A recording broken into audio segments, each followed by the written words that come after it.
Hey, welcome back to 7-Minute Books. I'm Sam, and today we're digging into Roger Bootle's The AI Economy. Sophie, you read this too, right? I did, and honestly, it's the first book about AI that didn't make me want to hide under a blanket. Bootle is an economist, so he cuts through all the sci-fi doom and talks about what AI really means for our jobs and our money. That's exactly what I needed. I'm tired of hearing either we're all going to be jobless or we'll all be sipping margaritas on a beach. What's his actual take? His big idea is that AI is just the latest chapter in a very old story. Think about the Luddites smashing looms in the 1800s, or people panicking about ATMs. New tech always scares us, but we always adapt. So he's saying the sky isn't falling? That's refreshing. But he doesn't ignore the downsides, right? Not at all. He talks about creative destruction. It's a term from economist Joseph Schumpeter. AI will destroy jobs, sure, but it'll also create new ones and make the whole economy bigger. Okay, but what does AI actually do? He must get into the mechanics a bit. He does. He says AI is basically a dramatic drop in the cost of prediction. When a machine can forecast demand or diagnose a disease, it replaces a lot of expensive human guesswork. So we'll just have cheap predictions everywhere? Like my fridge ordering milk before I run out? Exactly. And traffic lights that reroute in real time, and doctors who predict your heart attack years ahead. That's the promise. But what about my job? I'm a talker, not a data cruncher. Am I safe? Here's the key. AI won't replace whole jobs. It'll replace tasks. Every job is a bundle of tasks. A radiologist reads scans, but they also talk to patients and manage their practice. So the scan reading part is toast, but the patient chatting part is safe? Right. The radiologist gets augmented, not replaced. Their job shifts toward the human stuff, empathy, communication, and judgment. Bootle calls this the unbundling of jobs. So the jobs that survive are the ones that need emotional intelligence? Exactly. He says the premium shifts from IQ to EQ, nurses, plumbers, therapists, and managers. Jobs that need social finesse and physical adaptability are the hardest to automate. That's actually comforting. But what about the people who get left behind? The truck drivers, the call center folks? Bootle doesn't sugarcoat it.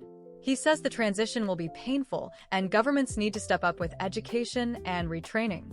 We need lifelong learning, not just a degree at 20. And then there's the big one, money. If AI does all the work, who gets the cash? He talks a lot about inequality and even floats universal basic income. But he's not a pure fanboy. He worries about inflation and the social vibe of paying people to do nothing. So what's his plan? Just tax the robots? He actually suggests a robot tax to slow things down and fund retraining, plus tax capital and land more. The goal is to share the gains, maybe with a shorter work week and more time for family. That sounds nice, but is it realistic? I mean, we're already seeing inflation and all that. He also predicts a period of deflation because AI makes everything cheaper to produce. That's a whole new challenge for central banks. And for big companies, it's winner take most, right? Like the big tech giants just get bigger. Exactly. He warns about monopoly power and says we need stronger antitrust laws for the digital age. And globally, not everyone's in the same boat. He says countries that rely on cheap labor are in trouble. Right. If a robot can do the same work for less, the advantage of low wages disappears. That could bring manufacturing back to rich countries, which would shake up global trade. So it's a race against the machine, but on a national level too. That's intense. But Bootle's core message is hopeful. He says the future isn't written. It's the choices we make that matter. We need a new social contract, investing in people and making sure the gains aren't hoarded. I love that. He's not anti-tech, he's just pro-human. And he ends with a philosophical question. If machines do our thinking, what's left for us? His answer is the stuff that makes life worth living. Creativity, love, art, and meaning. The gift of time. That's what it boils down to, isn't it? The chance to be more human, not less. And that's the takeaway for me. AI isn't the end of work. It's the end of drudgery. We just have to be smart about it. Yeah, for me, it's the reminder that our human qualities are our superpower. The machines can crunch numbers, but they can't hold a hand or tell a joke. Totally.